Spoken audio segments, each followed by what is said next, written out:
You either keep working your business, or you go to a swimming pool, you go to a waterfall, you can go hiking, you can go, hang out with animals. Hey guys, welcome to the Business and Bootstrapping podcast, where we believe in busting your ass and bootstrapping your startup to build the business and life of your dreams. I'm your host, Matt Ward, and if you enjoyed the show today, please check us out at businessandbootstrapping.com to get more great tips, tricks, and interviews with successful entrepreneurs. Thanks, and let's get started. Hey guys, thanks so much for tuning in. I know you guys want to get right to the content, right to the interview with Mr. JohnnyFD. But first, it looks like we have a couple of iTunes ratings and reviews we've got to give a shout out to before. So the first bootstrapper I want to call out for being absolutely awesome and leaving us a 5-star show review is Peppers1234_3 who says, "It's a great show. Loved it. Excellent information. We'll definitely be tuning in to future podcasts." Well, thank you so much, Peppers. I also wanted to say a big thank you to HRSNBLM1995, not for the username, but for saying fantastic tips. This podcast has some great information in it, and the guest speakers are fantastic. I absolutely love the hustle. And finally, last but certainly not least, we're going to give a pretty big shout out to Vanilla Noob Scoop. Looks like he says 5 stars. This show is very helpful. As someone who's trying to start their own business, I thought this podcast was awesome. It was clear the interview feels authentic and offers a ton of real-world advice to the listeners. Well, hope you love it, and today's episode with JohnnyFD will certainly give you some awesome insight into running some dropshipping businesses and hopping around the world. Hey guys, welcome to the Business and Bootstrapping podcast. Today I'm pretty excited to speak with JohnnyFD over at JohnnyFD.com and the Travel Like a Boss podcast to really get some his experiences starting his own business and traveling the world. I thought he could really help you guys. So thanks so much for coming, Johnny. Hey, thank you for having me, Matt. So the first thing I really wanted to ask you, and it's almost unrelated to business, what is your last name? I've heard you referenced all the time. I've heard interviews on other podcasts, and I've never heard it before. Care to share? Okay. Yeah, no worries. So FD, what's funny is I think my girlfriend of 6 months didn't even know what FD stood for. And it's because it's so arbitrary, and all my social media, it's Johnny FDK, and only because that was what was available on Twitter and Facebook by the time I got around to registering it. So my last name is actually Tejan, but nobody actually knows me by that except for my family. And FD, I'll tell you guys at the end of the podcast if you really want, but it's basically a way to get a couple more search terms into my book that I wrote about a year ago. It's called 12 Weeks in Thailand. Speaking of your book, 12 Weeks in Thailand, you're living in the U.S., you're working the typical corporate job, and then you just decide to go. You leave and head out to Thailand. Can you take us back there and really share some of your experience? Yeah, so I was living in California. I had a pretty good life, and I came to Thailand in 2008, about 5 years ago on vacation. It was only supposed to be for 3 weeks. So during those 3 weeks, I tried to pack in as much as I could. I signed up for every single tour I can do. I did some Thai cooking courses. I did bungee jumping. I did elephant riding. I did all these crazy things. And then I did a scuba diving course, just a 1-day class, and I loved it so much. And I had so much time to think on that boat that I ended up just deciding. A big part of it was because I had just read the 4-Hour Workweek, but I decided on that trip, on that boat, that I was just going to move out to Thailand. And 4 years later, I ended up writing a book about it. It's called 12 Weeks in Thailand, which is a bit misleading. But the reason why I picked that 3-month mark is most of my trips were about 3 months. I would do 3 months of scuba diving or 3 months of Muay Thai, go back to the U.S. to work for a while, come back out for these trips. And that's how I got the title for it.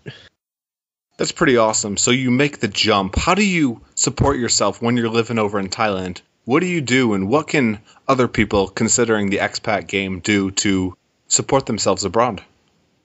Well, now I make money from dropshipping, but for the first 4 years, I was basically just getting by. And for a while, I was actually kind of angry at myself, thinking, why did I waste so much time living as cheaply as possible and just skating by when I could have pretty easily set up a online business and had enough money where I could have traveled more, I could have done more things. But in retrospect, I really enjoyed that first step, just coming out with nothing. I just came out with almost no savings. I sold my car, so I had a couple $1,000s from that, and And, that was before I even heard the term bootstrapping. I was just so sick of, the stress of the normal 9 to 5 job, that I wasn't really passionate about, the stress of traffic and paying bills all the time.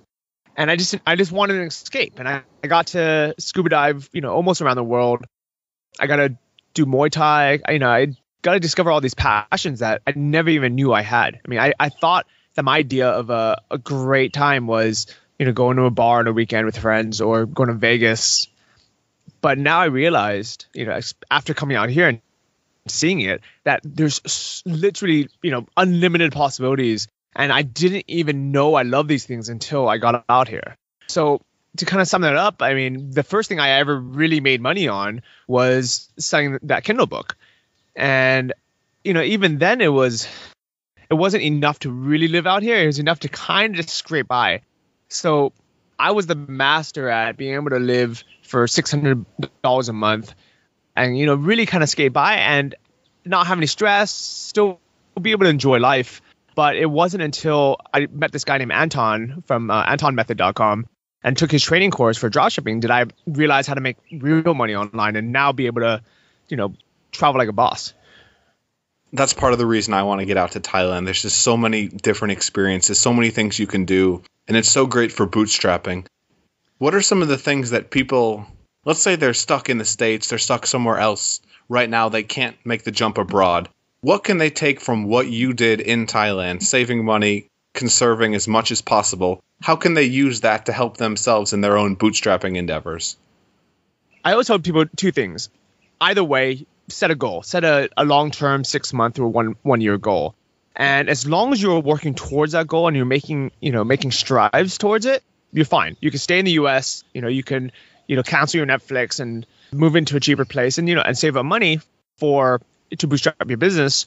But here's a problem that, and this is why I don't recommend people stay in the US or back at home, wherever they're from. Once you start having money, the mentality is to start spending it on a new hobby. Like I have, and this has happened so many times. There's so many people I know where they're making so much progress. They're saving money to bootstrap their business or to bootstrap, to kind of fund their travel. And then all of a sudden I see on their Facebook that they just bought a new motorcycle and that becomes their new hobby. And they justify it. They say, oh, I got a really good deal on the bike. It's only a couple $1,000s. But then they end up spending all this money on motorcycle gear, on this hobby. And I see it and I know 100% they're never coming out here. I mean, and this has happened to countless friends. So don't fall in that trap. If you have a goal and you want to stay back at home, bootstrap your business, start making, money online before you come out traveling or, before you start living the lifestyle, that is a very logical idea. But as soon as you are itching to buy a new gun or, itching to buy a new car or start a new hobby, just come. And because once you're here, you realize, how little you actually need. And everyone around here, I mean, there's a guy that just rolled up on his bicycle right now. Benatelli, he has a really successful business, makes tons of money, but he's still in shorts and a t-shirt riding a bicycle. Nobody out here is spending money on a lease for a Mercedes-Benz or buying stupid things they don't need. I think that's huge. And I'm shooting to get out to Thailand within the next couple months. What would you say is a good goal for people to be at in terms of where their business is at? Or do you think they could make the jump without having some sort of income, some sort of skill that they're monetizing? What would be your advice? I would love to tell people, just come out right now. Don't worry about any of that. Because when I came, I knew nothing about internet marketing. I never even knew what dropshipping was. I never knew, I never met an entrepreneur before, and I made it happen. But it also took me 5 years. So maybe that's not the best idea in the world. I would say ideally the best possible scenario is you have some kind of online business that's making $1,000 a month in profit. Because you can easily live out here, especially in Chiang Mai, for $1,000 a month. You can get by with 600. You can live like a boss for 1,500, but 1,000 is a very good number. To kind of give you guys an example of that, the apartment that I was living in when I was super bootstrapping and living for $600 a month, total budget, my room was $150 US, and it's a basic high-style apartment. And at the time, it was fine. It was it was an okay location. It was decently clean, had no frills, no TV, had no kitchen or anything. And I was okay with it because I got to live out here and enjoy the rest of Thailand. Then when I started making a lot of money, I was like, wow, man, this is so nice. It's such a great feeling to be able to boss out. So I rented a 1-bedroom suite and had a kitchen, had a pool, had all this fancy stuff. And it was basically like living in a nice hotel penthouse. And even that was only $700 a month. But now that I've been here for a while and I've realized that even though I can afford it, I'd rather save that money to be able to travel to other places or even just to start other businesses in the future. Or if anything, just to watch the bank account grow. I mean, there's almost no reason to just throw money away anymore. And so the place I'm in now, it's in the middle of those two. It's a really, really good location. I'm walking distance to all the restaurants, all the bars. It's almost like living in, the East Village in New York. And it's a basic place, but I have, flat screen TV, queen size bed. I have an outdoor kitchen. I have a couch. I had just, kind of the basics that I need. And that's only $250 a month US. So that kind of gives you guys an idea of what the cost of living is out here. And I write a lot about the cost of living, my current cost of living on my blog, JohnnyFD. And I write in detail my budget when I was bootstrapping, and I was trying to live on that tight budget in the book 12 Weeks in Thailand. What's that high-pitched noise? That is, I'm in the jungle, buddy. This is the that's one of those beetles. Actually, yeah, let's go into that. What are some of the highlights of living in Thailand? What are some of the things that people can experience in Southeast Asia that they might not have available where they're at now? I know part of this is about business, but then there's also the lifestyle of just so much difference. What do you enjoy the most? So I'll give you, the idea of what my typical day is like. I wake up, whenever I want to the sun, because once you're out here and you're doing your own business, you don't actually have to be here at any specific time. So if you're a morning person, great. If you're a night person, awesome. The co-working space is 24 hours. You just you get a fingerprint sensor that you can come in whenever you want. Everyone walks. I mean, you can ride a little scooter, you can ride a bicycle, or you can walk, which is really nice. There's no traffic, there's no, commute.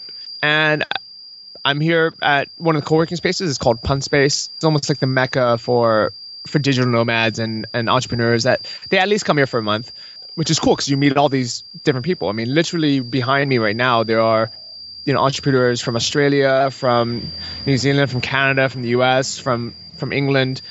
And you just get to meet all these cool people. And what happens is, so you work for a few hours in the morning, and every day, someone around 11 or 12, someone gets up, they're like, hey, does anyone want to go to lunch? And that's kind of when you start meeting, new people every day. I mean, you there's that core group that you see all the time. And then you start meeting new people, and you just walk over, have great Thai food for $2. You grab a coconut on your way back for 75 cents. And then afternoon, you either keep working your business or you go to a swimming pool, you go to a waterfall, you can go hiking, you can go, hang out with animals. There's so many cool things to do here in Thailand within a 20-minute drive. I mean, there's a swimming pool that is carved off of a cliff of the mountain. So you just look out and all you see is lush forest, and the water just, falling, cascading down through it. And it's a 20-minute drive from anywhere in the city. And things like that we never really had in the US. I mean, things like that you can only do once a year, twice a year on vacation. And what's nice is when you're out here, that can be an afternoon almost any day of the week. And that's not even mentioning the vacations. I mean, me and my girlfriend go on these, 2 or 3 day vacations down to the islands all the time because it's a 1 or 2 hour direct flight, and they're cheap. I mean, once you're here, you can fly anywhere you want for less than $200 round trip. You could fly to Vietnam, you could fly to Bali. Yeah, you could really enjoy taking a week off and scuba diving in warm tropical waters, white sand beaches. And as long as you have your business set up, like I did, you could still make money while doing that. That's kind of what I want to dig into next, into the business side. So I know you've done a bit with e-commerce. Can you tell us a little bit more about your story, how you met Anton, and really the evolution of e-commerce through your eyes and your business? Yeah, so what had happened was I had decided I needed to do some kind of online business, or I had to go home and get a normal job. And I really didn't want to move back with my parents. I didn't want to, apply for jobs and get back that routine. I wanted to be able to live out here still. So that's when I, got into writing the first book, the Kindle book. And that's what I thought was, the best idea for me at the time. I was thinking, I already have a blog about, traveling in Thailand. Maybe I'll write a book about it, monetize it. But what was the best thing about that was it opened my eyes to meeting other internet marketers and entrepreneurs just to get, ideas like how can I sell 2 more Kindle books a week, right? And I met, a bunch of different people, mainly from the CrossFit gym here, where a lot of, I would say if anyone, whatever city you're in, if you want to meet successful entrepreneurs, one of the best places to meet them is at a CrossFit gym. And the reason for that is twofold. One, those gyms are expensive. So, your average Joe can't afford to kind of throw money at a membership. And second, it's a very competitive kind of type A gym, membership where the people that go there are really, really into pushing themselves. So that's where I met a guy named Kurt, and he really helped me in my mindset on, how to network and meet more people. And there's a guy named Anton that I had added on Facebook when I first read the 4-Hour Work Week 4 years ago, and then never spoke to before. I actually forgot he existed. I had no idea who he was. He never posted anything on Facebook, and he happened to have been traveling through Thailand. And he was only supposed to come here for, I think, a month or two, just on vacation as well. And basically the same story as me. He ended up just wanting to stay. He was like, well, my business is location dependent. He's been location dependent for 8 years. Why was he still in New York and spending God knows how much on rent? Probably at least $1,500, and just, his friends all worked all the time. For those who have known people that live in New York, because it's so expensive, people work crazy hours. I mean, working 60, 70 hours a week is a norm there because things are so expensive.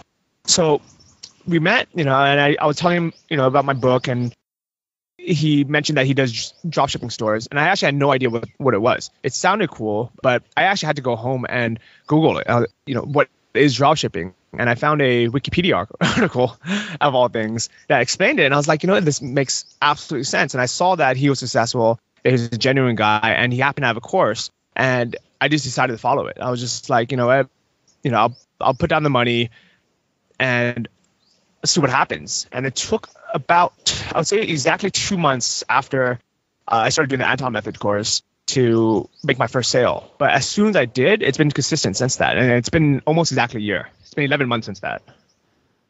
I want to jump back into the e-commerce in a second, but first I got a question about the Wi-Fi and the connection abroad. So right now our audio, it's a bit crackly. How would you say that you found the connection in some of the countries and places you visited? What's it like there now, and what are some of the better and worse places people should avoid? So Chiang Mai, and Thailand in general, the Wi-Fi is good enough. It's not incredible, but it's good enough. I mean, you can Skype. I apologize if it's a little bit choppy. Don't worry about it. It's okay. But in places like Bali, unfortunately, or down on the islands, even down in the islands of Thailand, the Wi-Fi is pretty bad. It's good for email and maintaining businesses, but it's not good for growing a business. The one country here in South East Asia that has incredible Wi-Fi is Saigon in Vietnam. And for whatever reason, every coffee shop you go to, literally everywhere, you get the fastest Wi-Fi I've used anywhere. You literally get 30 megabytes up and down per second, which is better than my Wi-Fi back in the US. But I don't like the lifestyle in Saigon as much as I do in Chiang Mai. And I actually have a whole episode about that. I don't remember which one it is, but I think it's called Saigon versus Chiang Mai on the Travel Like a Boss podcast. I kind of just go over the pros and cons of the two. But the pros are definitely, you get incredible Wi-Fi in Saigon, but it's also a lot more stressful out there, and it's not as laid back as it is in Chiang Mai. Yeah, I remember listening to the episode. It was a good one, and we'll put that in the show notes. So coming back to e-commerce, you're working, you've taken Anton's course. What are some of the things that you learned from the course? How'd you go about picking a niche and really narrowing down what you wanted to focus on? So what I had done was I basically had watched the entire, I think it was 5 modules of the series. I watched the whole thing just to kind of have a broad overview of what to expect and what to do with the course and what the criteria were picking a good niche. Because before I did the course, and I was like, oh, drop shipping, I'll drop ship. And I had like 20 ideas of stupid things to drop ship that turns out didn't fit the criteria because they're either too heavy to ship or they didn't fit the demographics or they wouldn't sell well online. So I basically just, took whatever his 5 criteria were, and I started making a list of things I've bought online or things that I've had experience with. And it took me a while. It took me about 3 weeks to think of a niche. And I think one problem that a lot of people do have is they just kind of jump straight in without thinking about it too much, or they try to pick a niche that they know nothing about. So what I did was every day, just in the back of my mind, I would, just every time I thought of something, I would write it down. And for whatever reason, it was every day at 4:00, it seemed like I would think of the perfect niche. And I would just want to stay all night and just work on it and start, building the site right away. But I always force myself, 4:00, I got to go to the gym, just to clear my mind, unwind. And I would always think about the niche overnight and really ask myself, what are the pros and cons of it? Is it something that I actually can add value to, or am I just trying to make money from it? And at the end of the day, if you're not adding any value to customers and you're just trying to make money and you're just kind of just trying to steal a piece of the pie, maybe you should think about a different niche. An example of that would be, so when Zappos first came out, they were solving a high quality problem. It was difficult to buy shoes online and be able to filter for your exact size, your width, things in stock, and even see, let's say like you see a video of it, those 30-second Zappos style videos. So they were a better place to buy shoes for customers than Amazon. I tried buying shoes on Amazon. Sometimes it was a little bit cheaper, but it was a pain in the butt to be able to find the shoe I wanted in my actual size. And the reason why I have to buy shoes online is because I wear a double E wide shoe and I can't buy it in stores. So even if Zappos was more expensive, I would buy from them because they had great customer service. They had a really easy drop down, selection to see what's in stock. And that's why they were so successful. As far as, picking a niche, it's the same thing. Don't rush into it. Follow the course so you can, so you know exactly what sells well and what doesn't. The other problem is, a lot of people that think they can figure it out on their own, they end up spinning the wheels and wasting a lot of time. I mean, unfortunately, I've met people who, they started, e-commerce stores and it's been 6 months and they haven't made any sales. And I honestly think it's just because they didn't really follow any system and they're kind of just trying to figure it out as it goes. So for me, following a course that works, it saved me a lot of headache, a lot of time, a lot of money. So it kind of pays for itself, once you start making your first couple of sales anyways. What are some of the techniques that you personally use in your sites to add value to the products that you're selling, make your site more appealing than some of the other drop shipping sites out there? So a couple of things I do is I make sure I have good photos. A lot of places, even on Amazon, they might only have one photo of an item. What I'll do is I'll scour the internet for photos. I'll really just encourage the manufacturer to say, hey, there's only one photo of this product. Can you please take more photos of this? If I lived in the US and I was close enough to just drive to my manufacturer, I would just go and take photos myself. And so, that's one element of it. Second is I rewrite all my product descriptions. Nobody wants to read the generic, product description that the manufacturers write, because usually the way they write it is they're talking about the features, not really the benefits to the customer. So what I'll write is how the customer will use this and what benefits they have of choosing this particular model. So I would say with just those two things, I'm adding value to the customer. The other things that I look into are, the other websites to buy it. Is it easy for people to check out? Is it easy for people to select, options or sizes or, add-ons? And can I make that process easier for people? I mean, you will be surprised how many products there are out there that you still have to call in to order. Or I've even seen some products you have to fax in your order. I mean, that's ridiculous. As a customer, I don't want to have to fax anything in. I don't want to have to mail something in or even call in. I just want to be able to order online. And I would say, nowadays, especially in the US, most stores are, pretty much up to date, but there's still tons of niches. I mean, and I help a lot of people with their niches in my phone coaching. So, I hear these crazy niches I never would have thought of, and I've been doing this for a year now, and I would assume, I've heard most things, but there's so many unthought of niches out there still.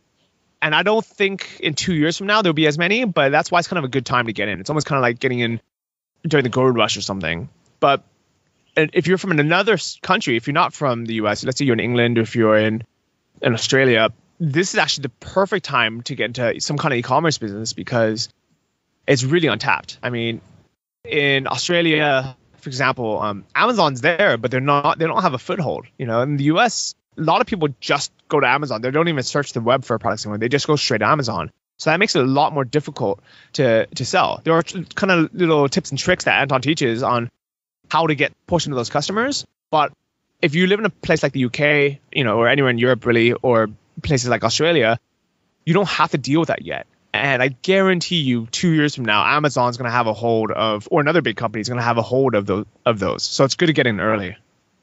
What would you say to someone who has e-commerce stores and they're not doing super successful? Like myself personally, I've launched one dropshipping site and taken that down. I realized I made some issues with my research and couldn't get the brands I needed from manufacturers. And then have a second site now actually focusing on medieval armor and weaponry. And it's doing okay, but it's really not doing too much. When do you know when it's time to cut your losses versus when it's time to push through some of the challenges? I would say the easiest way is to figure out, is anybody buying these products?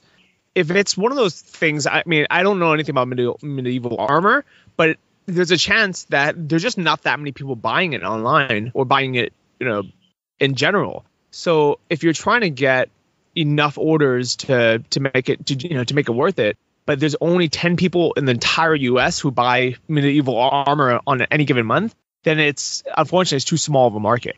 One very easy way to kind of see, well, there's two. I'm gonna give you guys two ways where you can see if something actually sells well online. All right, one is just go on eBay and see the completed auction listings. You're not going to want to compete with the eBay customers because the people that generally buy on eBay are really budget money minded. They don't care as much about authenticity or service, things like that. So those aren't your customers anyways, but you can see really easily, is anyone buying this on eBay? If no one's even buying it on eBay, the chances are they're not buying it in other places. The second thing you can do is talk to your suppliers, talk to your manufacturers, and just ask them. They won't tell you how many units a specific store sells, but you can ask them, say, hey, I'm curious, what are the 3 best-selling items, and about how many do you guys sell per month? And if the number is less than 100, that's going to be kind of hard to justify your time for it. But if they're selling 100 a week of an item, there's no reason why you can't be selling 10 of those. What's your acquisition strategy for getting customers? Do you go primarily ad-based, correct? And what do you do with that? So in the beginning, Anton teaches to take advantage of all the advertising platforms, not just Google, but having kind of a wide variety of them, because you never know where they're going to come from. I mean, I never use things like Bing, but for certain niches, a lot of women use things like Bing or Pinterest and things like that. But for some other niches, that might not be successful. Like for armor, it's probably not going to sell that well on Pinterest because it's mainly men who buy. I'm assuming it's mainly men that buy that. While if you have something else, like that women like, that might do well on Pinterest. So basically, in the beginning, just kind of throw your net out there and see where your traffic can come from. But you want to get away from paid advertising as soon as you can, because those ad prices are just going to keep going up. The more competition that enters the niches, or just kind of the longer you're in it, ad prices slowly go up, and you don't want to rely on that specifically. So what I do now for a lot of my niches is, I figured out what the customers really want and who they are, and I figured out other ways to market to them, and especially I remarket to them a lot. So anyone who's bought anything from me, I really encourage them to spread the word to their friends and family by giving them a unique coupon code to give away to their friends and family. And you'll be surprised how many people will reorder or have their friends reorder through kind of word of mouth recommendation. When people buy things online, even here in 2014, a lot of people are still skeptical about putting their credit card number online and then having a product not show up. And probably doesn't actually happen that much anymore, but a lot of people are still a bit skeptical of it. So one really easy way to get over that is, tell your existing customers who have successfully bought your product, it was delivered, everything's great, they're super happy with it. And obviously they know you're legit. So when they tell their friends, their colleagues, their family, hey, buy it from these guys, then you don't even have to deal with competition. You don't even have to deal with paying ad prices. You just go straight there. Okay. And do you have any advice for people trying to optimize for conversions on their sites? Any ways to get higher conversion rates? So I actually have a course called Optimize Like a Boss, which I do screenshots of me optimizing one of my stores. And I don't really talk about it that much because it's one of those things where if you don't have a store already, I don't want you buying the product because it's not really going to help you. But if you already have a store and you made a few sales here and there, or if you are getting traffic at least but not converting, then that's a great course, especially if you're on the Shopify platform, because that's what I show it on. But I'll give you guys a couple of quick tips. Is the first video is all about the customer psychology. So it's the customer mindset. So I want you guys to basically pretend you are your customer. When you look at your site and you're going through it, go through the entire process. Go through it from landing on the product page to reading the description, to looking at the photos, to adding to cart, to putting in a coupon code if you have one, to calculating shipping, all the way to checking out. And really be honest with yourself and ask yourself, hey, are there any roadblocks that would stop me from ordering from these guys? And second, you can actually see what customers are doing by using software such as Lucky Orange, and you can see a simulated screenshot of what the customer is doing, where they're reading, where their mouse is pointing at, where they're getting stuck. By understanding the psychology of a customer, you can pretty easily tell, they're getting to this step and then exiting out, or they're going to this page and then not taking action.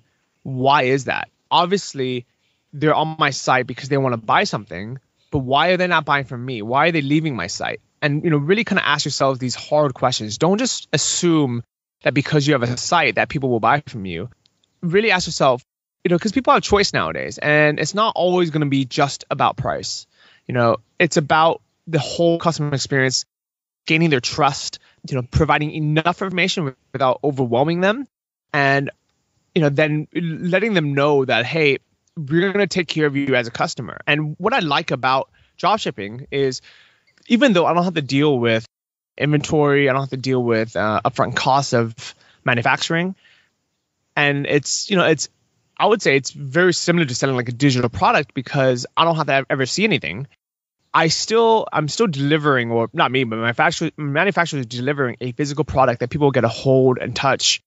And to me, that feels like a real business. And that's what I've always wanted. And that's why I was never a big fan of internet marketing, as in, just digital products, because I like the idea of having a real business. And once you start treating your business as a real business, you start treating your customers as real people, then that's when you start getting, that's basically when you build a real business. And I mean, I would say even sites like Newegg, when they first started, they probably did tons of ads, and that's how they got 99% of their customers. Now I'm sure they still do ads to get some of their customers, but a lot of their customers just go to Newegg.com anytime they want to buy anything that's electronic. Anytime their friends want to buy anything electronic, they say, hey, yeah, just buy on Newegg.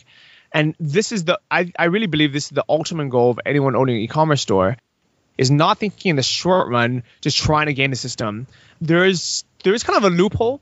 If you have one successful business, you can technically open up 10 more in different niches and potentially, bring your income from a couple $1,000s a month to tens of thousands a month.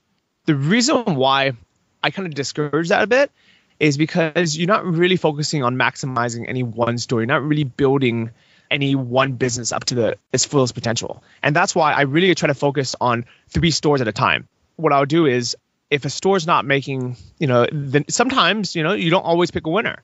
So you move on. But in my mind, 3 stores maximum, that's all the focus I want to think about, as well as I want to be able to balance my lifestyle. So the first thing, you're running 3 stores, and you're talking about, basically, I know with Anton's method, you focus primarily on going directly to manufacturer for drop shipping. versus having a supplier or a middleman. Correct. How do you go about working with the manufacturer? How do you get those agreements in place? I know a lot of them are a little bit wary of dropshipping. Yeah, it really depends on market timing as well. There's some niches that, they've never had anyone really contact them about dropshipping. They're still really open about it because they're looking for more people to sell. Then there are some that are getting more saturated. When you're doing your research, what I would encourage people to do is, just so you're not wasting your time, is Google a couple of the main products, and see what pops up. And if it looks like there's other stores following the same course, or there are dropship only stores and there's a bunch of them, maybe kind of think about other things. I mean, there's the pros and cons of that. Pros of it is that there's a good chance that the manufacturers will approve your dropshipping account. Bad thing of that is that, maybe that's getting a bit saturated, especially if someone's following the exact same method as you. I mean, what's really nice about Anton's community is there's a private members forum. And even though there's hundreds of people on there, everyone's really, really cool about not getting into each other's niches. People, are very respectful of that because they know that there's enough niches in the world to go around where everyone can have their own unique piece of the pie. We don't all need to open a laundromat on the same block. And second is that try to enter someone else's niche using the exact same method. Everybody makes less money, and it's not worth doing. So I would say when you contact your suppliers, really dedicate, and let them know, hey, I'm serious about this. This isn't just one of the 10 stores I'm going to randomly open. I'm not making a portfolio of 50 stores and having a VA in India or the Philippines do this for me. I'm serious about making this work.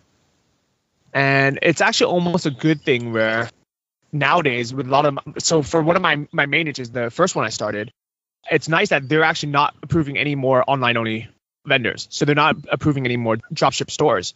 And it's because after, I got in about a year ago with it. After that, you have tons of people who weren't really that serious about it, kind of just trying to jump on the bandwagon. So I would say, compared to a year ago, there are less manufacturers who are willing to sign you up as a dropship only account just because more people are doing it. But it's still a good time because it's still very, very possible. I mean, I would say right now you might get 6 out of 10 manufacturers who will approve you versus last year maybe it was 7 out of 10. And if you wait another year, I guarantee you it's going to be 5 out of 10 or 4 out of 10. And it's nice to be able to get in now, develop, solidify your relationships with these manufacturers. And that is basically going to be the barrier to entry in the future. I mean, once you have a good relationship with your suppliers, you can actually even ask them, say, hey, can you do me a favor and not approve any other dropship only online dealers, without letting me know first. And it's because as long as you're doing a good job pushing a lot of their product, they're happy and they don't want to mess with your business either. Okay, that's a cool idea. I'd never actually thought about trying to do that, but I think that'd be super helpful for people. Yeah, awesome. I kind of wanted to transition a little bit out of the e-commerce more into kind of your personal brand. Travel Like a Boss, you do some coaching. Why'd you start the podcast? That was actually just completely for fun. I never thought it was going to take off the way it did, but the real value of it and the reason why I continue doing it is because I meet all these interesting people while traveling, and the majority of the people on my podcast have really helped me either in my businesses directly, indirectly, or in my health and my personal life, my travel life.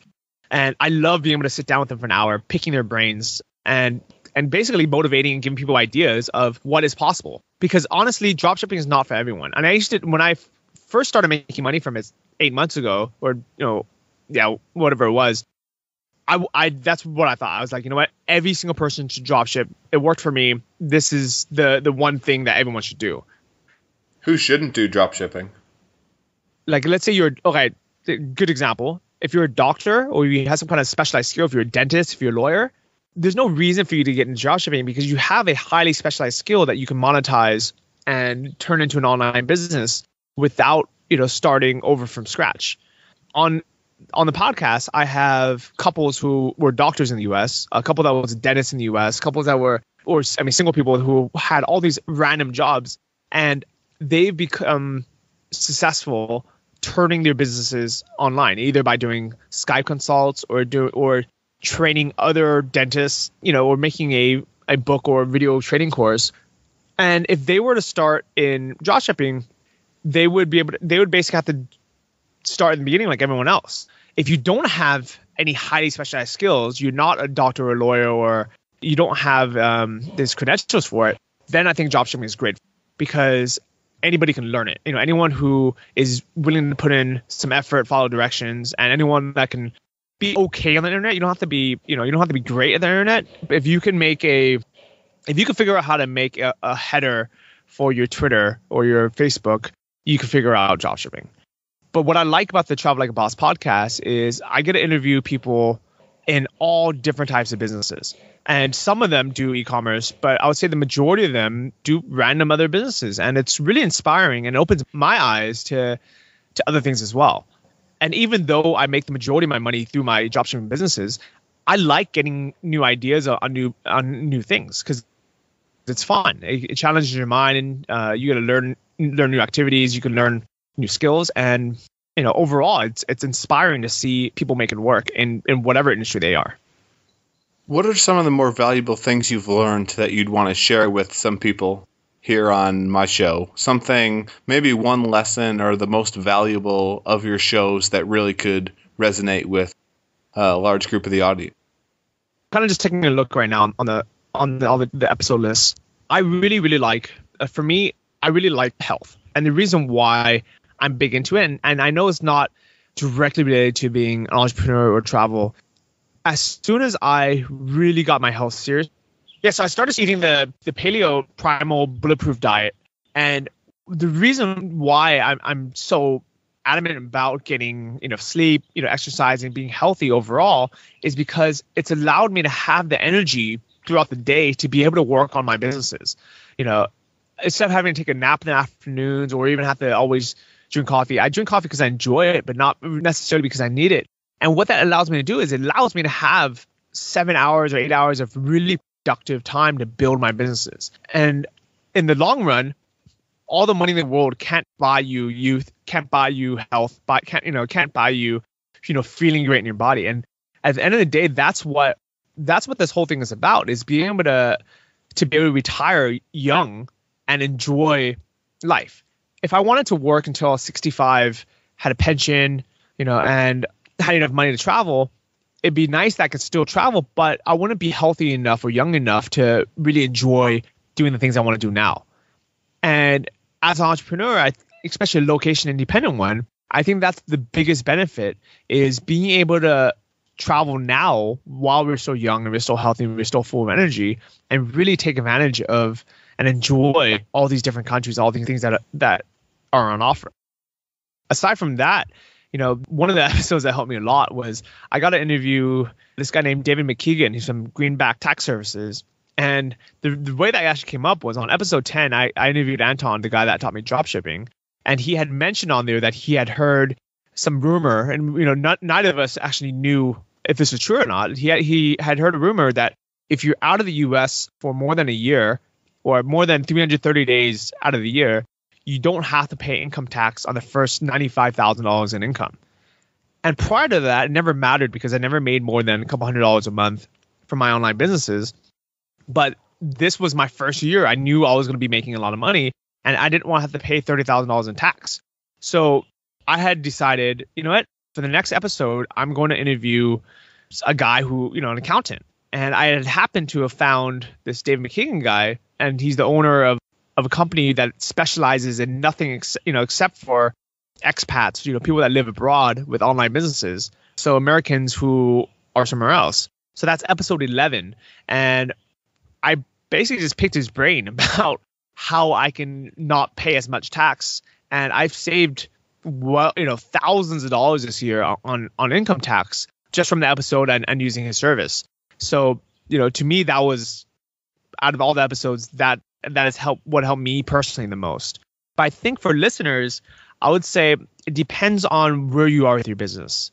If you are, still at home and let's say you were still working a 9-to-5 job and you're not quite there yet, you're not that excited yet about traveling, or you're still a bit scared about leaving your job, episodes like the last one that was out is episode 32. There's a random guy from Israel who's 19 years old that, he basically messaged me about 8 months ago saying, hey, I want to come out to Thailand. I want to become an entrepreneur.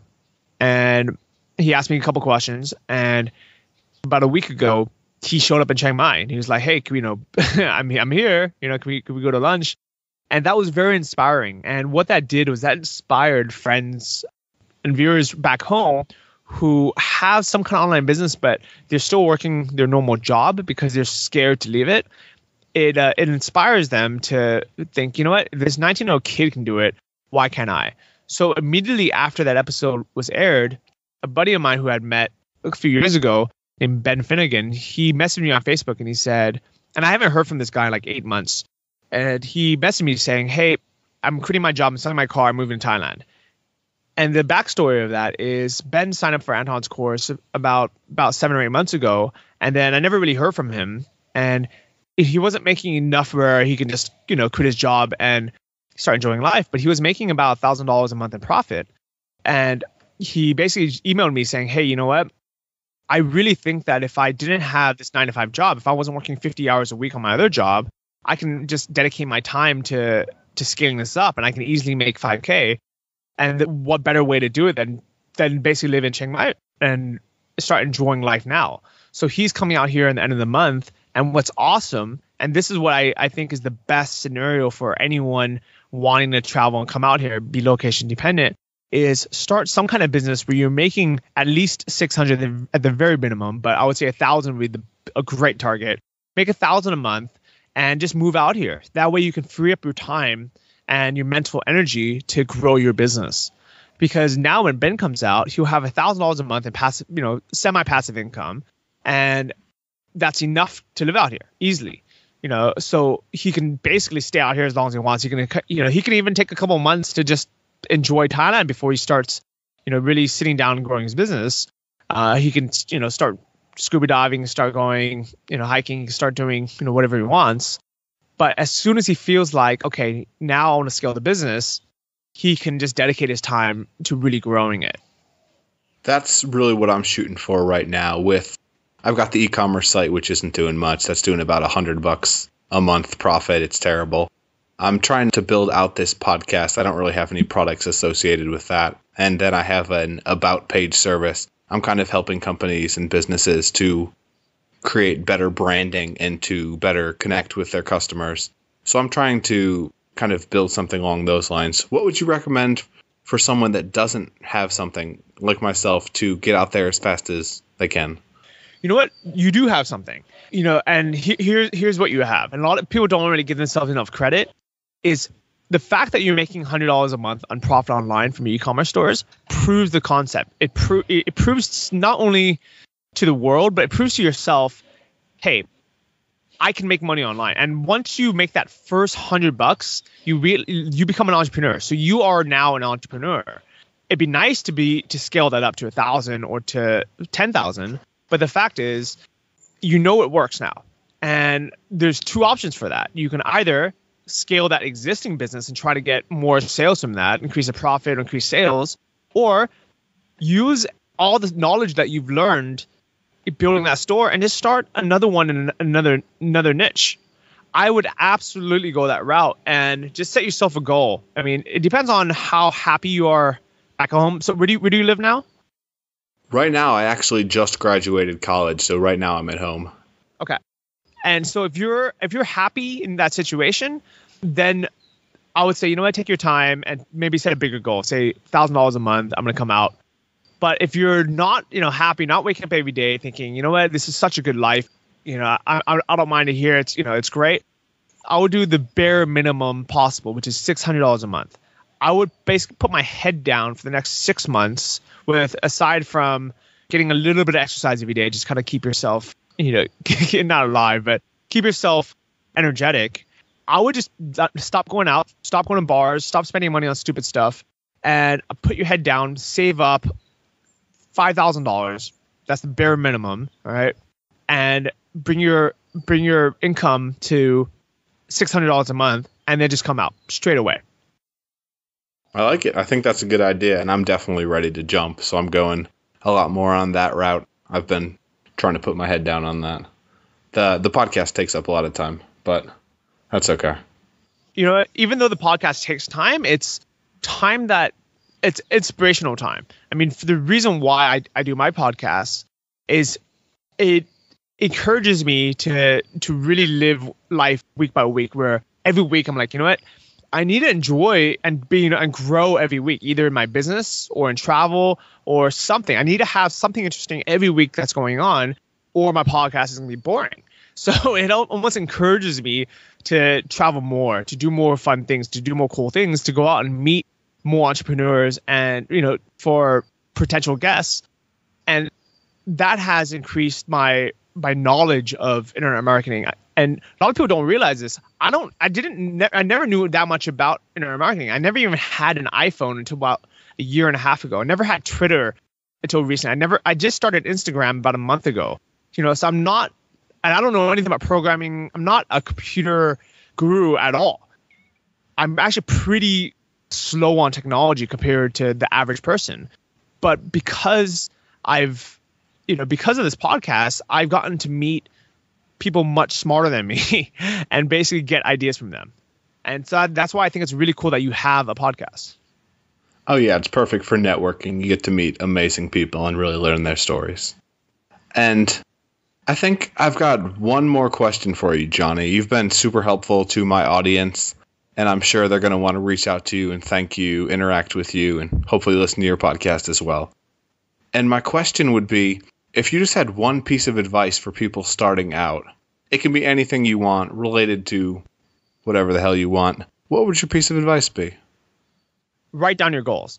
You've heard this so many times from so many different people, but unless you're really writing down your specific goals, and by specific I mean write down the date, the specific measurable goal, and how you're going to make it happen. So for me, exactly a year ago, I have a notebook that I wrote down by, I think my first goal was actually a really small one. Now that I think about it, it's almost ridiculous. But I wrote down by July 2013, I will be making $250 a month in profit through my e-commerce stores. And the reason why I wrote that down was I wanted to be able to go to CrossFit when I went back to the US for the summer, because I knew it was a good exercise and it was getting me in shape. I was really overweight a year ago and I was really, sluggish and just kind of unhealthy. And I wanted to be able to continue to do CrossFit. And I had told my friend Kurt that, I was kind of not looking forward to going back to the US because I couldn't afford to anymore. And he said, that's stupid. Just make more money. Just make $250 more a month and it'll be free. So that was my first goal. And because I wrote it down and it became real, and that was easy to achieve. My next goal after that was to make $1,000 a month in profit by another date. And I wrote down exactly how I was going to do it. I said, I'm going to make this by getting approved by 2 more suppliers. I'm going to make this by adding 100 more products. I'm going to make this by, continuing to rewrite product descriptions every day and spending 4 hours a day.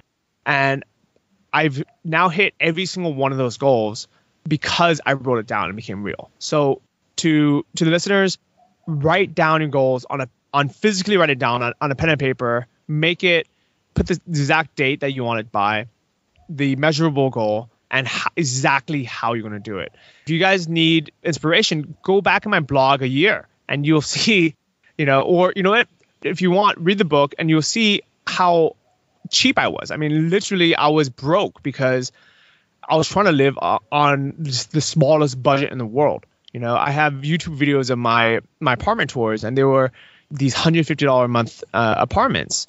And then go back a year in my blog when I'm just starting out a business and I'm talking about how excited I was that I made $40, and then read it now and you will see kind of the progression of my lifestyle change in just 1 year. And I really believe that anyone listening to this that is inspired and motivated to work hard, put in the initial effort to get this lifestyle, 100% you can get it. The information is out there. I think that's a great tip. And guys, if you guys want to share your goals, if you send them into the show, we can actually put those on, share your motivation with others, and then give you guys a little round of applause when you make your goals. I want to thank you so much for being on the show today, Johnny. And you've been a super help. Where's the best place for people to reach out to you, say hey, and thank you for the interview? If you want to hit me on Twitter, it's JohnnyFDK, same on Facebook, or follow my blog. It's JohnnyFD.com. And if you guys like podcasts, this is a great one, but you can also listen to mine. It's Travel Like a Boss podcast. How many downloads are you getting right now on your show? I actually have no idea. A couple thousand a week. I never look. What I really judge the reason why I don't look at the stats is I judge how well something doing by how many lives. It almost sounds cheesy. I don't want to say how many lives I changed, but how many people who are willing to spend 2 minutes to comment and write, send me a message saying, hey, because of so and so episode, I've started doing this, or the people that show up. I figure that even if one person messaged me a month saying, hey, thank you for inspiring me, I've now started making money online, or I quit my job, or I moved out here. Those are the people that matter to me. And much more than I'd rather have one person a month go after the dreams and achieve something than 20,000 listening to it and not doing it. Heart stats over ego stats. I like that. Thanks so much, guys, for tuning in. And we're going to have everything in the show notes, businessandbootstrapping.com/session13. So you guys can reach out, say hey to Johnny, and check out his stuff. Thanks, guys. And thanks, Johnny. Peace out, guys. Hey, everybody. Thanks for listening to the show and hope you really enjoyed it. You can check out more great podcasts and blog posts at businessandbootstrapping.com. And I can't wait to talk to you guys soon. See ya.